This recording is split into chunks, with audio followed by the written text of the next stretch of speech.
नमस्कार and welcome to Bharat affairs. जैसे कि आप सभी को मालूम है कि 3 जुलाई और 4 जुलाई मीन्स आज की हम बात कर रहे हैं, जहां संघाई कॉपरेशन ऑर्गेनाइजेशन की जहां पर समिट कंडक्ट की गई कजाकिस्तान के अस्ताना में। वहीं पर इस समिट में बेसिकली फोकस किया गया regional stability and multilateral corporations पर। और इस मीटिंग के दौरान यहाँ आपको मालूम होना चाहिए कि शी जिनपिंग चाइना के प्रेसिडेंट ये भी यहाँ पर प्रेजेंट थे। और ये जो पूरा मीटिंग था एससीओ का, ये 24th मीटिंग था head of the state council and state जो लीडर होते हैं उनके बीच में। और इस मीटिंग में पाकिस्तान के प्रधानमंत्री शहबाज शरीफ भी यहाँ पर शरीक हुए थे। साथ ही साथ यहाँ पर रशिया के प्रेसिडेंट व्लादिमीर पुतिन ये भी यहाँ पर इस मीटिंग में प्रेजेंट थे। और ये चाइना के प्रेसिडेंट शी जिनपिंग से मिलते हैं। और यहाँ पर ये कहा जाता है कि शी जिनपिंग के बारे में कि शी जिनपिंग जो है वो फ्रेंड्स विद नो लिमिट्स है, मीन्स ऐसी दोस्ती जिसकी कोई लिमिट नहीं है। काश कभी ऐसी बातें हमारे लिए बोल दिए होते, पीएम मोदी के लिए बोल दिए होते। खैर आपको बता दें कि इस मीटिंग में हमारे देश के प्रधानमंत्री पीएम मोदी ये प्रेजेंट नहीं थे। इसका मतलब ये नहीं कि जो एससीओ की जो समिट है ये इंडिया अंडरमाइन कर रहा है। आपको बता दें कि इंडिया की तरफ से डॉक्टर एस जयशंकर विदेश मंत्री जो है ये यहाँ पर शरीक हुए, ये यहाँ पर रिप्रेजेंट कर रहे थे इंडिया को। और क्योंकि यहाँ पर पीएम मोदी अभी पार्लियामेंट के सेशन चल रहे हैं तो उस बीच में यहाँ पर एससीओ की जो मीटिंग है वो अटेंड नहीं कर पाए। एक चीज आपको और ऐड कर दे कि इसके पहले जो संघाई कॉपरेशन ऑर्गेनाइजेशन की जो मीटिंग हुई थी ये समरकंद में हुई थी। 2022 की हम बात कर रहे हैं, 15-16 सितंबर के आसपास में। सो अगर हम बात करें स्पेशली संघाई कॉपरेशन ऑर्गेनाइजेशन के बारे में, आपको बता दें कि शुरुआत में जब ये बनाया गया था 2001 के टाइम में, उस वक्त यहाँ पर ओनली 5 कंट्री थे और इसे बोला जा रहा था संघाई कॉपरेशन ऑर्गेनाइजेशन नहीं, एससीओ की हम बात करें तो यहाँ पर ये एससीओ 5 बोला जा रहा था। लेकिन बाद में इसमें कंट्री ऐड ऑन होते हुए ये नंबर जो है बढ़कर 9 हो चुका है। आपको बता दें कि 2001 के टाइम में 5 कंट्री यहाँ पर चाइना, कजाकिस्तान, किर्गिस्तान, रशिया और तजिकिस्तान, ये 5 देश थे जो एससीओ का पार्ट थे। बाद में उज्बेकिस्तान इसमें ऐड ऑन होता है।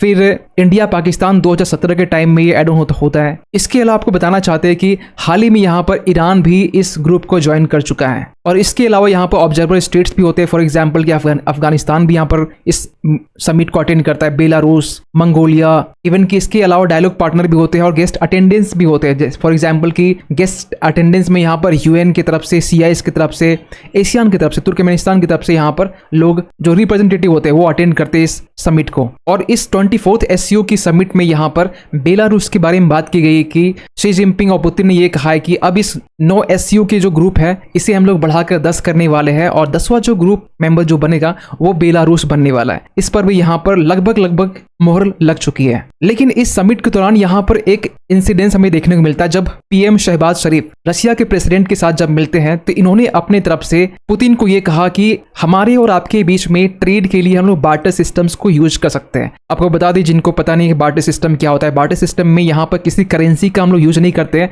बार्टर सिस्टम्स में हम लोग गुड्स को एक्सचेंज करते हैं। फॉर एग्जाम्पल कि अगर हमारे पास में एप्पल है और किसी दूसरे देश के पास में राइस है तो राइस के बदले हम उसे एप्पल देंगे और उनसे हम राइस ले लेंगे, मीन्स अदला बदले की हम बात कर रहे हैं। तो यहाँ पर बात की जा रही है कि रशिया और पाकिस्तान के बीच में बार्टर सिस्टम स्टार्ट करने के लिए। ऐसा क्यों? देखिए आज के टाइम में सभी को मालूम है कि रशिया के ऊपर में मल्टीपल सैंक्शंस लगे हुए हैं यूएस की तरफ से, यूएन बॉडी की तरफ से लगभग 8000 सैंक्शंस लगे हुए हैं। फाइनेंशियल सैंक्शंस की बात करें तो रिसेंटली रशिया में स्विफ्ट को लेकर भी सैंक्शंस लगाए गए थे, रशिया को स्विफ्ट से बाहर कर दिया गया था। और इसी फाइनेंशियल सैंक्शंस को अवॉइड करने के लिए यहाँ पाकिस्तान ने ये सोचा कि क्यों ना रशिया से हम लोग ना डॉलर में गुड्स को परचेज करें ना किसी और दूसरे करेंसी में यहाँ पर चीजों को परचेज करें। एक अच्छा ऑप्शन ये हो सकता है कि हम लोग यहाँ पर बार्टर सिस्टम को क्यों ना प्रमोट करें पाकिस्तान और रशिया के बीच में। देखिए रशिया के साथ में बार्टर सिस्टम स्टार्ट करना ऐसा नहीं ये पहली बार है। भारत इसके पहले 1970s की हम बात कर रहे हैं, जब इंदिरा गांधी प्राइम मिनिस्टर थी उस वक्त हमने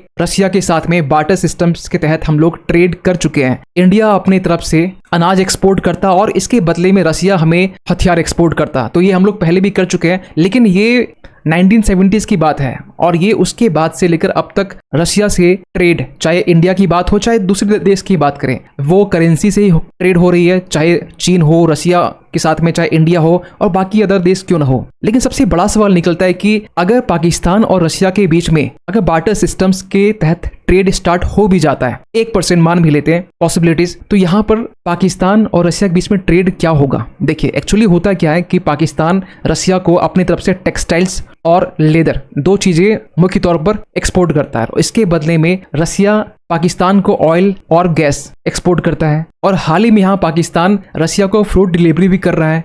तो यहाँ पर एक कंडीशन निकल के आती है कि बार्टर सिस्टम तब स्टैब्लिश हो सकता है जब यहाँ पर रसिया की या पुतिन की कोई एक मजबूरी होगी कि हम लोगों के पास में कोई ऑप्शंस नहीं, ऑल्टरनेटिव नहीं है डॉलर के अलावा। लेकिन आज के टाइम में डॉलर के अलावा रसिया के पास में ऑल्टरनेटिव है। आपको बता दें कि हाल ही में रसिया, इतने सैंक्शन लगने के बाद भी रसिया हाई इनकम वाला कंट्री बन चुका है, जिसको लेकर आपने बहुत सारे अपने आर्टिकल्स देखे होंगे। और आज के टाइम में रसिया और पाकिस्तान के बीच में लगभग $1 बिलियन का ट्रेड होता है, और पाकिस्तान के पास में डॉलर का जो रिजर्व है वो लगभग $9 बिलियन के आसपास में है। तो रिजर्व भी पाकिस्तान के पास में कम है, और ऑप्शंस इनके पास में एक ही है बार्टर ट्रेड को लेकर।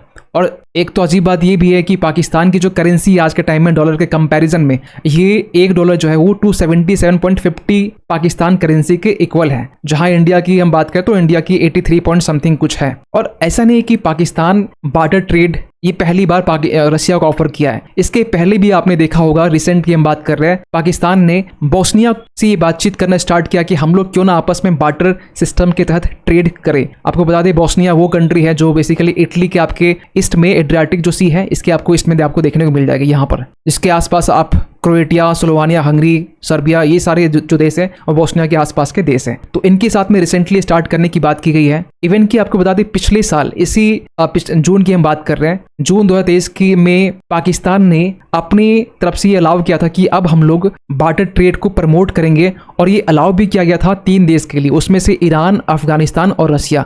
और इसी के तहत यहाँ पर रसिया के सामने, पुतिन के सामने ये ऑफर किया गया है। और पाकिस्तान ऐसा नहीं कि ये पिछले साल अनाउंस किया और इसके बाद में हाथ पे हाथ धरे बैठा रहा। आपको बता दें कि रिसेंटली 24 अप्रैल का ये बेसिकली आर्टिकल्स है, जब यहाँ पर ईरान और पाकिस्तान के बीच में ये लोग बार्टर सिस्टम्स के तहत ट्रेड करने के लिए इस पूरे मैकेनिज्म को इंस्टीट्यूशनलाइज करने की कोशिश कर रहा है। लेकिन फिलहाल आपको बता दें कि ईरान इन्वॉल्व है हमास होतीस हिजबुल्लाह के वॉर में। इसको लेकर फिलहाल अभी पाकिस्तान और ईरान के बीच में बार्टर सिस्टम के तहत में जो भी प्रोग्रेस है फिलहाल अभी स्टैग्नेंट देखा जा रहा है। लेकिन सबसे हैरानी की बात यह है कि पिछले साल 24 दिसंबर को एक आर्टिकल पब्लिश हुआ द यूरेशियन टाइम्स में। इसमें ये बातें निकल के आ रही थी, एक्सपर्ट ये कह रहे थे कि यहाँ पर बार्टर ट्रेड के तहत में पाकिस्तान जो है गिलगित बल्तिस्तान, या हम ये कहें कि पूरा POK जो है पाकिस्तान ऑक्युपाइड कश्मीर, ये चाइना को दे सकता है। आप यहाँ पर इस आर्टिकल को देख सकते हैं, Pakistan could cede part of Kashmir to China in barter trade. खैर आपको बताना चाहते हैं इस SCO के समिट में यहाँ पर और एक इंसिडेंस हमें देखने को मिलता है, जब यहाँ पर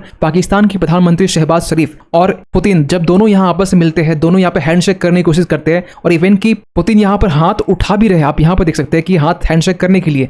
लेकिन इसी बीच में यहाँ पर रसिया के जो फॉरेन मिनिस्टर हैं सर्गेई लैवरोव, ये यहाँ पर बगल में आ जाते हैं और यहाँ से पुतिन को इग्नोर करते हुए यहाँ पर ये पाकिस्तान के जो शहबाज शरीफ है ये इनसे चल जाते हैं हाथ मिलाने के लिए। इसके बाद में फिर वापस आते हैं और इनसे फिर हैंडशेक करते हैं। तो ये भी जो छोटी सी क्लिप है सोशल मीडिया में बहुत ज्यादा ये वायरल हो रहा है। लेकिन इस SCO समिट में बेसिकली यहाँ पर फोकस किया गया कुछ देश और कुछ वर्ल्ड के कॉन्फ्लिक्ट को लेकर। फॉर एग्जाम्पल की यूक्रेन कॉन्फ्लिक्ट को लेकर यहाँ पर बात की जानी है। फिलहाल अभी क्या बात हुई है प्रॉपर तरीके से चीजें निकल के नहीं आई, क्योंकि ये आज तक ये मीटिंग चल रहा है, अभी तक आज 4 जुलाई तक। और इसके अलावा यहाँ पर अफगानिस्तान में जो सिचुएशंस है इसको भी रिव्यू करने को लेकर यहाँ पर SCO समिट में बात की जानी है, क्योंकि अफगानिस्तान में आपको पता होना चाहिए कि वुमेन की सिचुएशंस को लेकर, सिविल सोसाइटी की सिचुएशन को लेकर यहाँ पर जो अफगानिस्तान में जो कंडीशन है ये अच्छी नहीं है, और इसको लेकर यहाँ पर रिव्यू करने की बात की जा रही है। वहीं हम बात करें दूसरी तरफ इंडिया की तरफ से डॉक्टर S जयशंकर जो SCO समिट में इंडिया को रिप्रेजेंट कर रहे थे, पहले वहां पर गए और महात्मा गांधी को ट्रिब्यूट दिए कजाकिस्तान के अस्थाना में जाकर। और SCO समिट के बाद में यहाँ पर चाइनीज काउंटर से भी यहाँ मीटिंग होती है, और इस मीटिंग के दौरान यहाँ पर बात की जाती है मिलिट्री स्टैंड ऑफ, जो बेसिकली LAC में देखा जा रहा है, लाइन ऑफ एक्चुअल कंट्रोल में